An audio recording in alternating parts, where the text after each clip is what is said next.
on your shirts. God. Why arrest a thief when he can turn over a new leaf? It's a liberal solution that's hard to believe for stores overrun by thieves. New York City Mayor Eric Adams unveiled an ingenious new plan to combat skyrocketing retail theft cases. Cover everything in the store with They call it the SF approach. Actually, it's worse. Adams wants to install kiosks in stores that would connect potential criminals to social service programs. Study. So they're laughing before it even ends. The idea is to get them the help they need before they ransack the joint. I know, it makes sense, right? That's like asking Brian Stelter to sign up for Weight Watchers when he's in line at Arby's.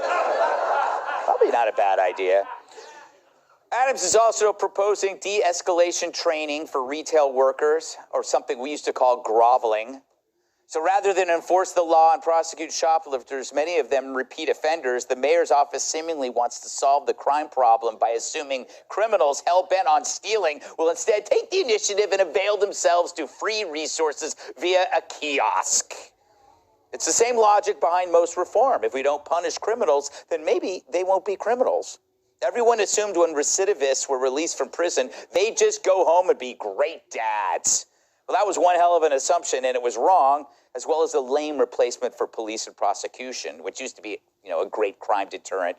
And so these responses aren't dealing with criminality, but changing the citizens' response to such criminality, absence of police, which is now just acceptance. Just imagine how these kiosks might work.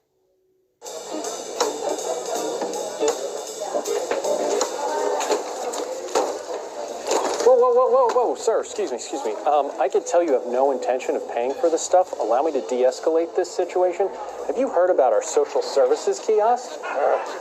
You don't need to steal any of this stuff right now. We offer a wide range of shipping options, so you just tell us what you're going to steal, and then we'll send it to you later. I can tell you're not convinced, but we also have perks for our frequent shoplifters, such as yourself, stock options, membership in our Wine of the Month Club. Can I sign you up? No. Can I get another kiosk? Look.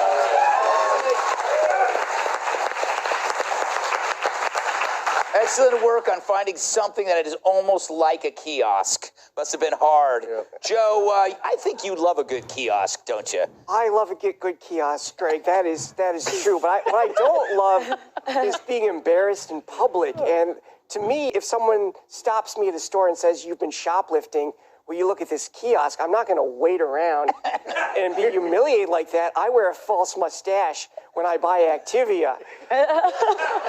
What I'm trying to say is, like, criminal justice isn't just about rehabilitation. It's about deterrence and punishment. And I'm fine with the kiosk. Just the kiosk should be located in jail.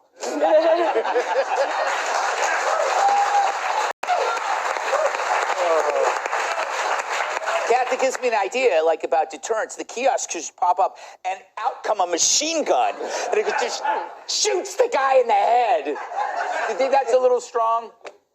Yeah. Yeah, you think so? Yeah. Okay. So teaching them how to de-escalate will not solve the issue of why anyone would want to do that. Right. If, to maybe put yourself in a threatening situation to, make your employer happy, that probably pays you like minimum wage. If you work at, it's not like a Dwayne Reed, or you work at, something like that. It's not your business. And I don't think anyone out there is committing crimes because they just haven't been to the right kiosk yet. This is, it kind of makes me feel bad about prison reform, Aaron, because I thought, I bought into the idea that there were all these kids without their fathers, right? They all went to, that was the whole argument. You lost a generation of dads. But there was this faulty logic, that the assumption that they were all going to come out and just not commit crime. So we let people out, and then they committed more crime. It's kind of the same kind of wishful thinking. Do you agree with me? I I think that there were some good portions when it came to criminal justice reform, but in the larger conversation here, coddling criminals is a bad idea. To the point that, like, the issue here isn't that they haven't found out that there are social services that can help them. The issue is that we are not taking the steps necessary to make communities safer, to stop crime, and to effectively prosecute individuals when they do commit a crime. There is a difference between serving a life sentence for a first-time drug offense and also continuously shoplifting, vandalizing, and destroying neighborhoods, right? The justice system is supposed to be blind and balanced. And there are certainly conversations about how it is neither. But to not prosecute criminals is absolutely insane. And then to try and say that it's now the CVS employee's job to de-escalate the situation, that's like sending a social worker to like a crime scene. You're already in a bad situation. You need to be able to have law enforcement and prosecutors who help take care of this, because you're not going to stop crime if people think, you know what, I'm going to get away with it. I think, good point. I think, Professor, that everybody is better at escalating than de-escalating, because we should be escalating the problem. Why not just like, oh, you know, it's like, wouldn't that be more enjoyable? Because I think everybody's really good at escalating things. Yeah, so everybody who works at a CVS now has to be a trained Golden Gloves boxer, Yes. to black belt. Right. Yeah. So not to be a buzzkill here, but there are 3 factors that are predictive of violent crime. 2 of those are easy to guess. They're age and sex. Overwhelmingly, it's male, and overwhelmingly, it's between, I think it's 6 and 16. But the 3rd factor, and this is the impetus, this is the reason for this, it's there's no adult male present in the home. And to a certain extent, neither conservatives nor liberals, for different reasons, want to talk about that. So back to your earlier monologue, when you talk about crime in the African-American communities, that's not traced to any racial thing, that's traced to the lack of an adult male in the home. So that was the impetus behind that. Right. Yeah. And that's and it's interesting because like the conservatives like to bring that up, but there's nothing they can do about it. Correct? Correct. There's not there, so it's like that when you bring it up and then the left goes, well, that's just racist. Right. Because there's no way, like this is a thing that will never be changed, I guess. It's just, Yeah, and that's the problem with identity politics, is you have to have someone who looks like the members of the affected community, bring the criticism of the people in the affected community. So that's why I would guess you'd have to have Golden Gloves boxers who are all different kinds of races. Yes. At CVS.